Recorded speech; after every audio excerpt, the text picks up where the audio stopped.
Hello student, आज के DLED third same के सोशल स्टडी के पेपर के लिए हमने एक टॉपिक लिया है। मुख्य रूप से ये टॉपिक है संभाजी प्रथम के ऊपर, जो कि छत्रपति शिवाजी महाराज के प्रथम पुत्र थे। श्री संभाजी प्रथम जो थे वो श्री छत्रपति शिवाजी महाराज के कौन थे?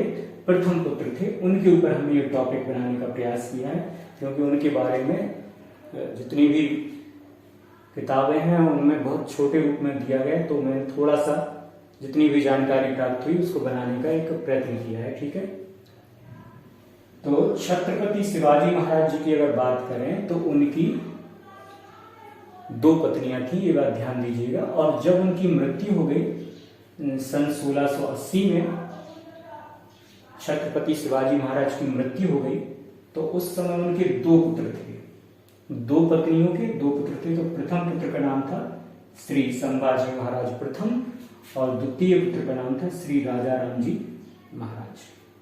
ठीक, जो श्री संभाजी महाराज प्रथम है उनका जो राज्याभिषेक का समय है वो माना जाता है 20 जुलाई सन 1680, और उनकी जो मृत्यु है उनका उसका समय माना जाता है 1689 ईस्वी। अगर हम संभाजी प्रथम के मित्रों की बात करें तो उनके एक मित्र का नाम मिलता है कवि कलश नाम से, जो कि कई जगह कलुष नाम भी मिलेगा, वैसे कलश नाम है उनका, जो कि उनके ऊपर बहुत सारी कविताएं इत्यादि लिखा करते थे। उन्होंने उनको अपना मुख्य सलाहकार नियुक्त किया। ठीक है, अगर संभाजी महाराज के पुत्र की बात करें तो उनका नाम था साहूजी महाराज, जो कि एक बहुत ही जाना पहचाना नाम है भारतीय इतिहास में। और इनका शासनकाल माना जाता है सन 1707 से 1748 ईस्वी। ये जो भी हमने दिया है बगल में डेट दिया है, ये इनकी शासनकाल के अनुसार दिया है। ठीक है, और इनकी पत्नी का नाम मिलता है येसुबाई, श्री येसुबाई जी। और साहूजी महाराज, अब हम बात करेंगे संभाजी महाराज प्रथम के बारे में, कि उन्होंने सन 1681 ईस्वी में औरंगजेब के एक विद्रोही पुत्र जिसका नाम अकबर था उसको अपने पास शरण दी थी। तभी से औरंगजेब और संभाजी महाराज के जो संबंध थे वो बहुत तनावपूर्ण और संघर्षपूर्ण जैसे हो गए, बहुत ज्यादा। और औरंगजेब ने ही 11 मार्च सन 1689 को छत्रपति संभाजी महाराज प्रथम की हत्या करवा दी। उस समय औरंगजेब का जो सेनापति था, जिसने कि 1689 में श्री संभाजी महाराज प्रथम को पकड़ लिया था, मुकर्रब खां उस व्यक्ति का नाम था, और रायगढ़ किले में इनको बंदी बना के रखा गया, अपने पुत्र पत्नी और उनको स्वयं को, तीनों। ठीक है, एक और चीज महत्वपूर्ण है कि रायगढ़ किले में ही इनके पुत्र यानी साहूजी महाराज को और पत्नी येसुबाई को बंदी बनाया गया, और बंदी बना के फिर कहां? दिल्ली पहुंचाया गया। 17 वर्ष तक साहूजी महाराज जो थे वो औरंगजेब की कैद में रहे, और इनको बंधन से मुक्ति, कैद से मुक्ति सन 1707 ईस्वी में प्रदान की गई। अब हम इनके छत्रपति शिवाजी महाराज के द्वितीय पुत्र की बात करेंगे। श्री द्वितीय पुत्र नाम था श्री राजाराम, और इनका शासनकाल माना जाता है सन 1689 ईस्वी से 1700 ईस्वी। ये पहले भी राजा बने थे सन 1680 में, लेकिन संभाजी प्रथम द्वारा इनको गद्दी से उतार दिया गया था। ठीक है, क्योंकि ये छोटे पुत्र थे और ऐसा पहले चलन था राज सत्ता में, राजघरानों में, कि जो प्रथम पुत्र होता था वही राज्य का अधिकारी माना जाता था। ठीक है, लेकिन जब प्रथम पुत्र यानी इनके बड़े भाई जी की हत्या करवा दी गई औरंगजेब द्वारा, तो राजाराम फिर से राजा बनाए गए, और फिर उन्होंने करीब 11 वर्ष तक शासन संभाला।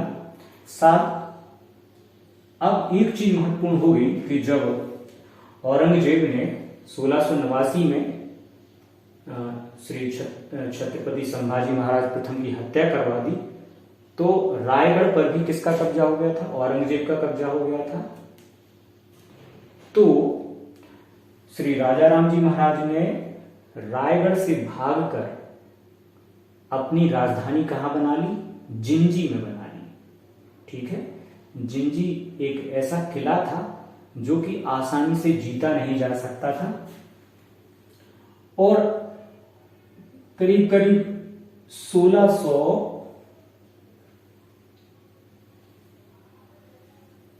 आपको बता दें 1698 ईस्वी तक जिंजी के किलों को औरंगजेब जीत नहीं पाया। ठीक है, ये एक महत्वपूर्ण बात है। आप इस चीज से समझ लें कि औरंगजेब जैसा जो मुगल शासक था, जो संपूर्ण हिंदुस्तान पर राज्य करता था, वो 8 वर्षों तक जिंजी किले के घेरे को डाले रहा। उसके सेनापति बार बार आते रहे लेकिन उसको जीत नहीं पाए। यानी वो कितना मजबूत किला था ये आप खुद अनुमान लगा सकते हैं।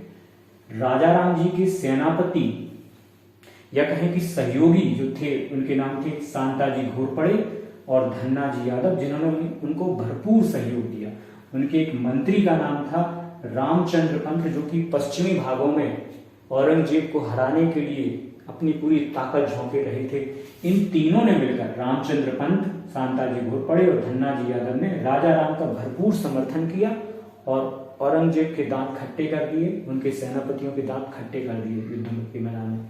जुल्फिकार खां 1691 ईस्वी से जिंजी किले के घेरे को लगातार हर साल आता रहा और उसको डाले रहा कि जीत जाए हम जिंजी किला, लेकिन नहीं जीत पाए। 1694 में ये वापस बुला लिया गया। 3 साल इसने घेरा डाला लेकिन जीत नहीं पाया, तो उसको वापस बुला लिया गया। फिर से 1690 से लेकर 1695 तक लगातार जिंजी पे हमले करते रहे। कासिम खां और हिम्मत खां को हराया गया, जो कि प्रमुख सेनापति थे औरंगजेब के। लेकिन 8 वर्ष के घेरे के पश्चात सन 1698 ईस्वी में मुगलों ने जिंजी के किले को जीत लिया। अब हम राजा राम के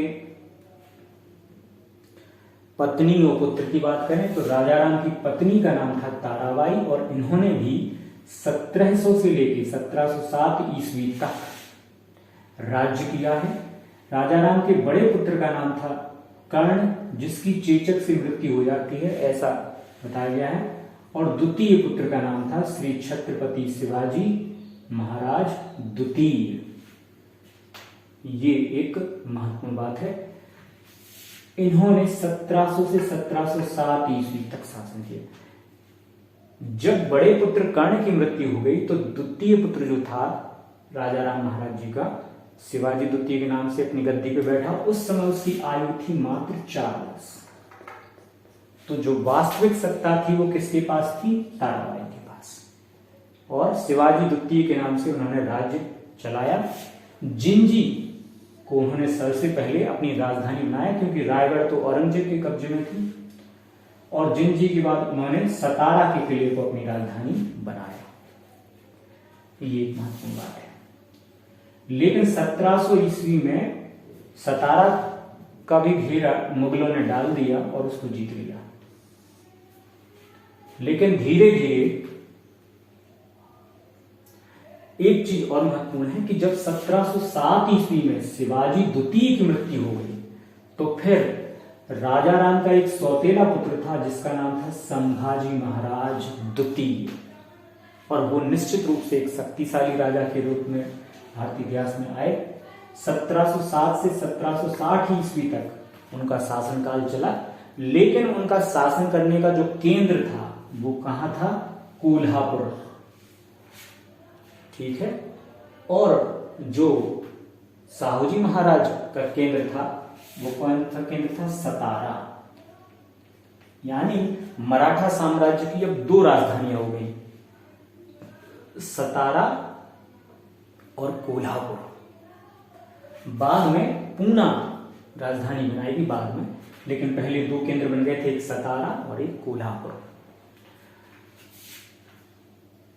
अब ताराबाई की अगर बात करें तो ताराबाई ने काफी हिम्मत दिखाई और मराठा साम्राज्य को फिर से एकजुट कर दिया, सभी सरदारों को एकजुट कर लिया।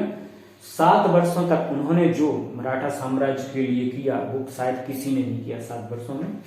1704 ईस्वी में उन्होंने रायगढ़ और सतारा को जीत लिया। 1702 में उन्होंने सिंहगढ़ कोंढाना का किला जीत लिया, सिंहगढ़ यानी कोंढाना।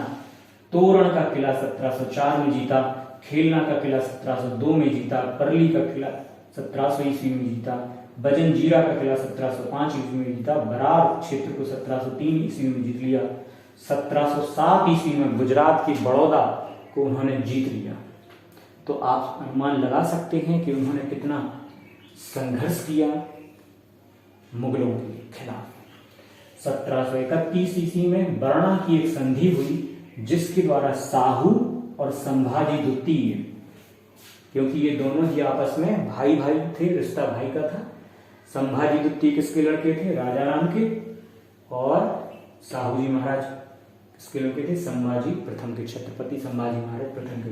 तो दोनों भाइयों में एका हो गई और सतारा का जो राज्य था वो साहू जी महाराज को मिला और संभाजी द्वितीय को, कोल्हापुर के वो राजा थे, वहां का राज्य और उसके क्षेत्र दिए गए। आपस में एक संधि हो गई 1731 तक। पहले ये विरोधी रूप में कार्य करते रहे, हालांकि अधिक संघर्ष नहीं हुआ, लेकिन विरोध हमेशा बना रहा। पारिवारिक जो विरोध होते हैं वो बने रहे।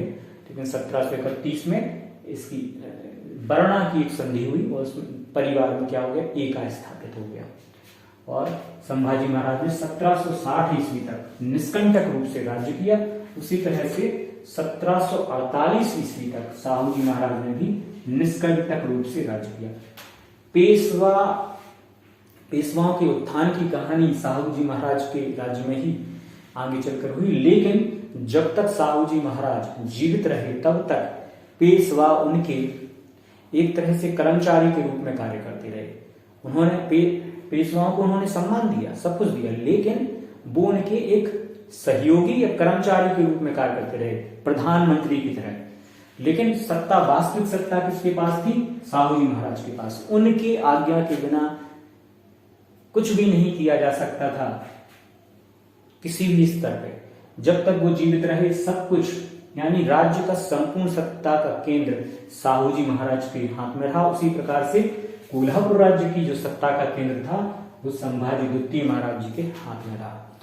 इन दोनों की मृत्यु के बाद ही जो मराठा संगठन है वो सिंधिया, होलकर, भोंसले और पेशवाओं के रूप में क्या हो गया? विकेंद्रीकृत हो गया। 4-5 इनके गुट बन गए। जैसे आपने सुना होगा कि महाराष्ट्र में भोंसले, इंदौर में जो थे वो होलकर, और ग्वालियर में सिंधिया, और जो पूना में थे वो पेशवा लोग।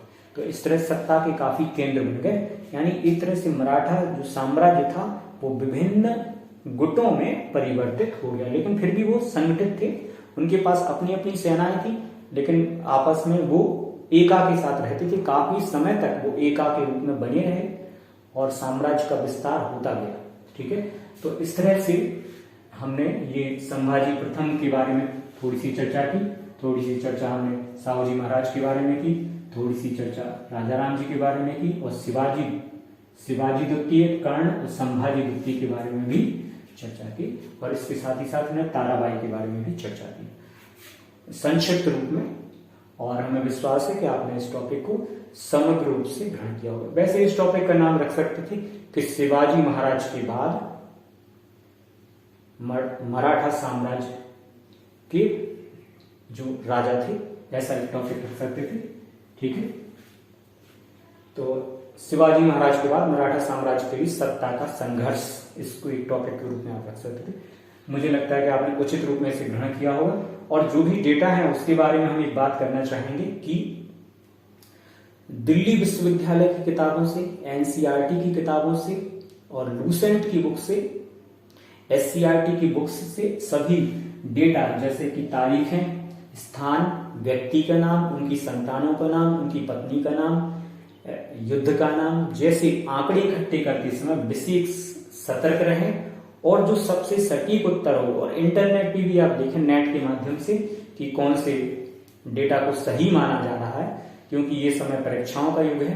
तो टीईटी के एग्जाम के लिए, सुपर टेट के एग्जाम के लिए, सीटेट के एग्जाम के लिए जो बिल्कुल सही डेटा स्वीकार किया जा रहा हो सभी जगह, उसको ही आप उचित रूप से मन मस्तिष्क में ग्रहण करें और बहुत सारी किताबों को पढ़ें ताकि डेटा क्लियर हो जाए कि कौन सी तारीख बिल्कुल सही है, कौन सा स्थान सही है, कौन सा व्यक्ति का नाम, उसके पुत्र का नाम, पत्नी का नाम, युद्ध का नाम, युद्ध कब लड़ा गया और दिन में लड़ा गया, रात में लड़ा गया, ये सभी बातें विस्तार से रूप से आपको उनका ज्ञान मिले।